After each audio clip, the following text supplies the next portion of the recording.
Hi everybody and welcome back to Lost Genre Reddit Stories. This post is from the subreddit Am I the A-hole and it's by user Snorgasm. Am I the a-hole for ignoring my family after they excluded me from Christmas again? For context, I, 29 female, have not been on great terms with my family for a long time. My mom has spent most of my life doing everything she can to tear me down, and as of now, I haven't spoken to her in almost 3 years. I have an okay relationship with my brother, 32 male, and I love my dad even though he enables my mom and never stands up for me because he doesn't like to rock the boat. Until a few months ago, I lived pretty close to my parents, but I recently moved across the country and I don't have any friends or family anywhere near my new home. I love holidays and celebrations, but no one else in my family does. When I was younger, they used to make fun of me or get frustrated when I would try to be festive around Christmas, and eventually I stopped trying. For the past decade, my family hasn't done anything for any holiday, and I've become okay with that. However, my brother, who lives in a different state, got divorced a couple of years ago and his ex took their house. So my parents bought a duplex in his town so that he could live on one side with my 4-year-old niece and they could live part-time on the other. They still have their house in my hometown that they live in most of the year. However, the last 2 years, my parents have gone up to stay in their side of the duplex for the whole month of December, and they've celebrated Christmas with my brother and niece. Last year, they didn't even tell me that they were going. I found out from my dad's Facebook. It hurt that they decided to celebrate Christmas all together and didn't even tell me, but I shook it off. This year, though, they did it again. My dad called me on Christmas Eve and told me how much fun they were having as a family, then asked me what I was doing for Christmas. I told him I was doing nothing. I don't know anyone in my new city and my family is all celebrating Christmas without me. He paused like he didn't consider that, then quickly got off the phone. He later sent me a selfie of them all together saying, "Merry Christmas from Brother's State." I didn't answer. Actually, I stopped answering at all. My dad and I usually talk 2 to 3 times a week to check in, but he's called me once and texted me twice, and I haven't answered since Christmas Eve, 7 days ago. I've also not been posting on my socials, and given that I'm not answering him or posting, and I'm all alone in a city far away, he really doesn't know if I'm alive or dead. He texted me yesterday saying, "Please tell me if you're okay," and I haven't responded. I know it's petty, but I'm really hurt that I wasn't even thought of for the family holiday. Even if I was invited, I probably wouldn't have gone just because I don't want to be around my mom. But being left out entirely really hurts, and having them rub my face in it with their selfie is even worse. I've been ignored by my family for my whole life, and I'm tired of trying. I don't know how to say this to my dad, and I don't want to talk to him until I know what to say. Am I the a-hole for maintaining silence? No, OP, I wouldn't call you an a-hole. Your family has treated you like crap for a really long time. And yeah, they deserve to be put on the sidelines for a bit until you mull things over. But I think you can still answer your dad, "No, I'm not okay. I'm angry, I'm upset, I'm still thinking about it, I need space, don't contact me, I'm alive." And after that, I'd cut communications until I'm okay to talk about whatever it is that I need to talk about. Now, of course, you don't have to do any of this if you're not comfortable with it. But just know that after a while, if you don't reply, police might start knocking on your door to do a wellness check or something like that. So if you want to avoid that part, at least let your dad know you're still breathing, but you're not going to talk to him. And what do you guys think? Let me know in the comment section. And now let's check out the community comments. Social Justice 33 says, "I think we might have the same family. I'm the black sheep and it saddened me for years. I tried to be a part of the family, calling, sending presents, postcards to no avail. I just wanted to be loved and accepted. When one of my brothers passed away, my dad called a week after his funeral and said, 'I thought you might want to know.' This is when I knew I'd never be a part of this family. I decided to move on without them and live my life to the fullest. If they called, great, and if not, great. It was like a huge burden was lifted off my shoulders. The black cloud that followed me disappeared. They are toxic and dysfunctional. Mom has a mean streak and dad is spineless, allowing her cruelty. There are some moms, such as mine, that only honor the boys and neglect the girls in the family. You don't need this crap. Move on without them. Let the pain go.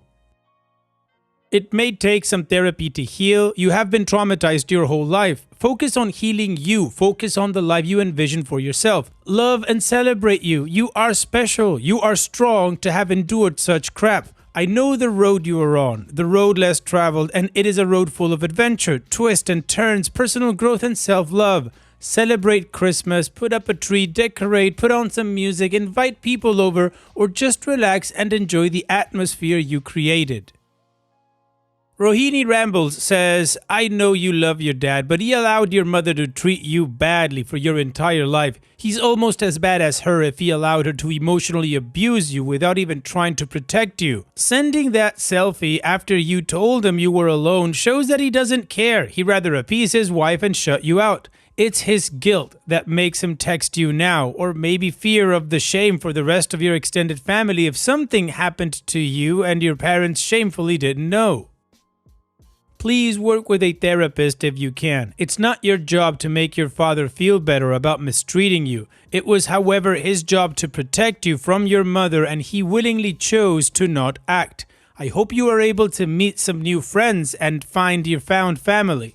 It is never your fault for being mistreated as a child. Break free from them. Your dad is suffering the consequences of supporting your horrid mother. Not your fault. Not your job to make him feel better. It's about time he feels some guilt. Don't try to save him from that guilt. He needs to understand his role in how you were treated. He's not innocent.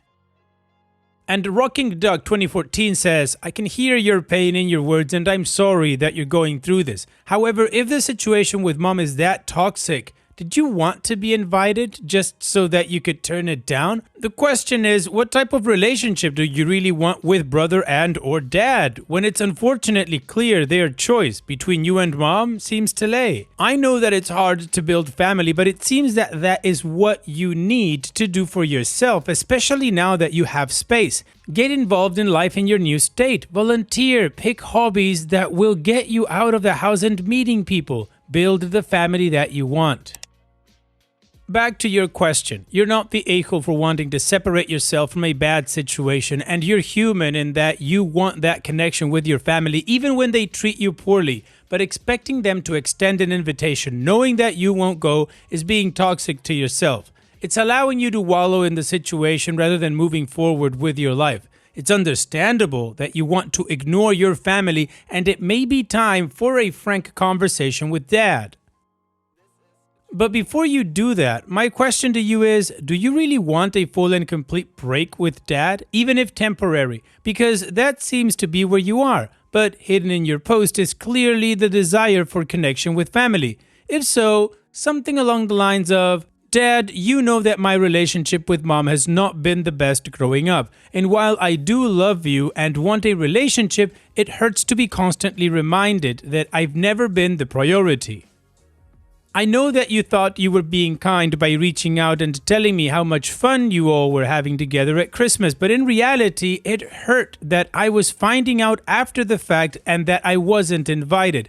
It was salt in a wound, especially as I've just moved and don't have a set of friends here yet to celebrate the holidays with. I love you, Dad, but it's clear that you'll always choose Mom over me. I accept that that's just the way things are, but I need time and space to build my life and find friends to share it with without being reminded of what I don't have with Mom.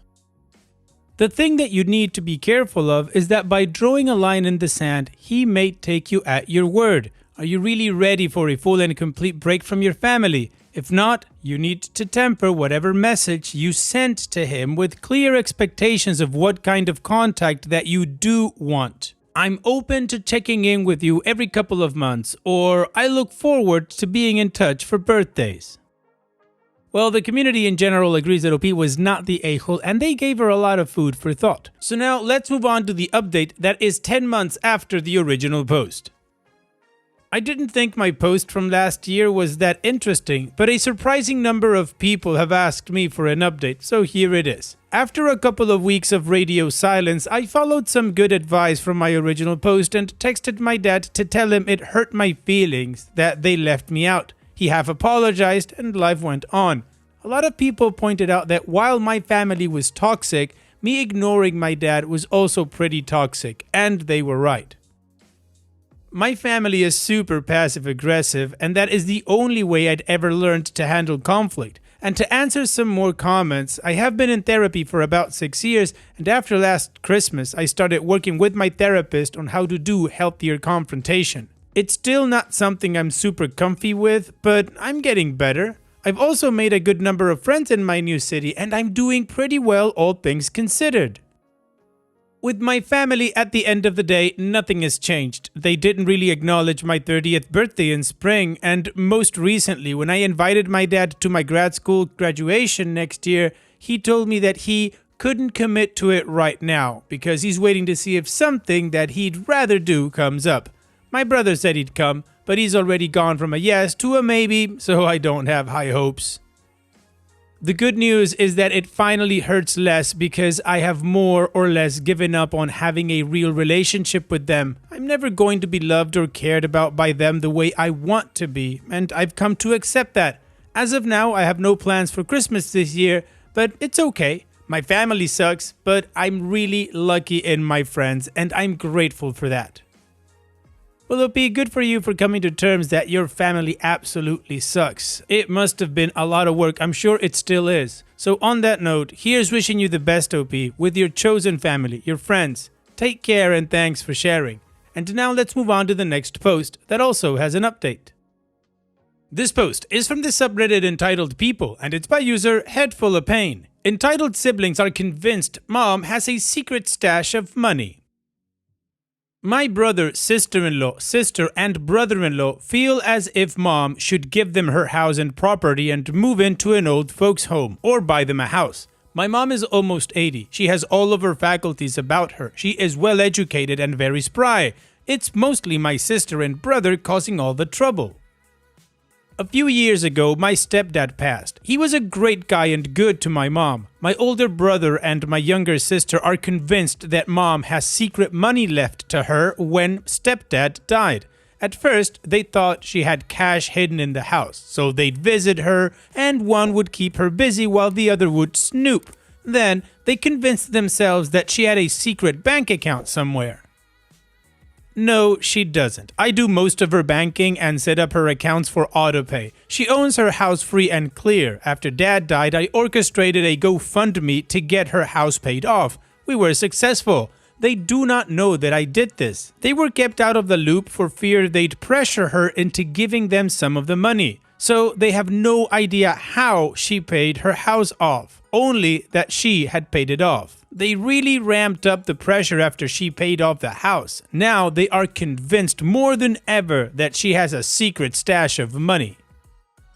Then we told them about the GoFundMe for her house, hoping they would back off of mom, but they lost it. They wanted an accounting of the money, and they wanted anything that was in that account turned over to them, threatening to take me to court for elder financial abuse. Now she only has to pay the monthly bills. I set up her autopay, so I know exactly how much money she has. Enough to live, but not to have any fun.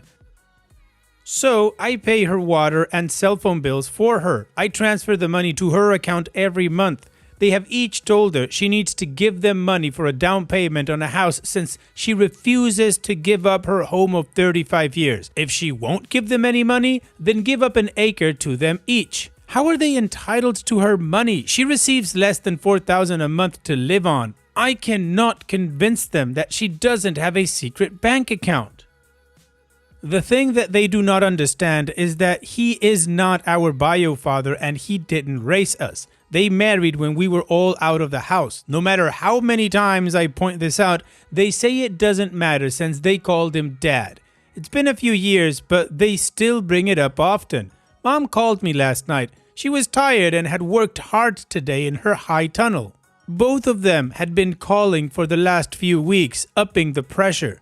The last time they brought it up, they talked about splitting her house and property between the two of them. Also mentioning her secret bank account, there are 5 siblings altogether. But since the other 3, houses and careers, are doing better than these 2, they think they are entitled to her home and property after she passes. What they do not know is that she left her house and 5 acres to an animal rescue activist group that she is very active in. I know because I am the executor of the will. She has asked me not to tell them. How do I get them to back off of her without telling them there's not a snowball's chance in hell that they are getting anything? She does not want them to know about her will for fear they will harass the animal rescue activist group. Well, having a conversation with idiots is a bit difficult. I mean, Einstein even said it. The difference between stupidity and genius is that genius has limits. The good thing is that everything is on your side, particularly the truth. And to your question of how you get them to stop bugging your mom without telling them what's going on, well, that's kind of difficult because they are convinced that there is something there and everything else is going to be a lie in their eyes. So the only thing I can think of is start recording how often they badger her and then you gotta put a restraining order. And I guess that's as creative as I get. What about you guys? What do you guys think? Let me know in the comments section, and now let's check out the community comments. Butterscotchel 1523 says, I'd consult an attorney. You may need harassment charges. Get a protective order. Chocolate Key 2229 says, I'd definitely talk to a lawyer. See if there's some kind of trust that will transfer the house and property to the animal rescue and still allow her to live in it until she passes. And make it ironclad because you know these siblings are going to try to contest your mom's wishes no matter what happens. And OP responds, oh, this is a really smart idea. Thank you. My dog says, this is where you hope you have an attorney who owes your mom a favor. She has equity that can be eaten away before her death by so many things. Taxes and ongoing medical care leap to mind. But those relatives could also finally get their hooks in it too. You need to prevent this. A trust is one option that could protect the property and ensure that it goes to the animal group. A competent attorney could advise you on what other options there are and how best to proceed. Good luck to you all. And Opie responds, I thought about that in the beginning before we hired somebody because she worked for an attorney for several decades back in the 80s, but he recently passed. And Simka75 says, does your mom have a trust? You don't need to do one. Your siblings are craven. She made you a reverse mortgage for long-term care. I think if you bring up long-term care, they may back off, I hope. Well, the majority of the community are going for a trust. So let's move on to the update to see how this story ends. So many things have changed since my first post. My mom became very ill with vertigo, edema, and went into AFib. She spent 3 days in the hospital. They think that there is an issue with her pacemaker, but she and her doctor also suspect her high blood pressure meds. She needs to go to a specialist. She heads there tomorrow. During that time, the cat rescue that she was leaving her house and property to basically turned their back on her and didn't go in to help her with the animals that she was caring for. Animals were dropped off by the rescue. She had to scramble to find outside help and pay for it when the rescue was supposed to help her. Apparently, the rescue had lost a large grant and they are now telling fosters that they are on their own. My mom is feisty and that pissed her off, so she decided she's not leaving them the property and house anymore. She has decided to make me executor of the will with the stipulation that I will sell the property and divide the proceeds among her grandkids and great-grandkids. I will follow her wishes to the letter. She has directed me not to tell any of them what she plans, to let them still think that it is going to a rescue. As for you all asking about her income, she lives remotely in Alaska. Her closest store is 35 miles away, one way. If she wants a Walmart, she has to drive 70 miles one way. Her electricity alone is $600 to $800 a month, plus groceries are outrageous. She also has a lot of animals. They keep her alive and happy. She gives 10% to her church and another 10% to charities. She has to pay for car payments, auto insurance, house insurance, water bill, and gas for the truck. If there is anything left, she puts it on an account at the vet so she has a buffer in case one of her animals needs the vet. Well, OP, the shelter really sucked on that one too. I mean, you can make a club with the siblings, but your mom's making the right choice, keeping the greedy ones away. So here's wishing you guys the best, OP. Thanks so much for sharing and take care. And now let's finish this video with a mood booster post. This post is from the subreddit Malicious Compliance and it's by user Wonder Willows. Use only the official uniform. I worked part-time at a fast food place in Texas. We had a manager who was weirdly obsessed with rules. Once, she announced that we were only allowed to wear official work uniform items, nothing extra. My problem is that the restaurant's air conditioning was always broken, and I usually wore a plain black baseball cap to keep sweat out of my eyes. She told me to take it off because it wasn't official uniform. I reminded her that the sun hits directly through the front windows and I'd be dripping sweat over the fryer. She didn't care. Official uniform only, she repeated. So I took off the hat. Within an hour, sweat was literally running down my face and into my eyes. I had to keep stopping to wipe my forehead, slowing everything down. Orders backed up, customers got irritated, and she finally asked, "Why are you moving so slow?" I replied and said, "Official uniform only." By the next shift, she magically approved hats for everyone. Well, it must have been very annoying, OP. She eventually made the decision she should have made from the beginning. You had an insight and had found a solution. She just needed to make it official. That's a boss, not a leader. Thanks for sharing, OP. And that's it for today's video. Thank you so much for taking the time to watch it. Now, if you've gotten to this point in the video, I assume that you like these stories that I'm reading out. So here are a couple more that you might enjoy. And if you don't have any time to watch another story right now, save it for later. And also, don't forget to hit that subscribe button.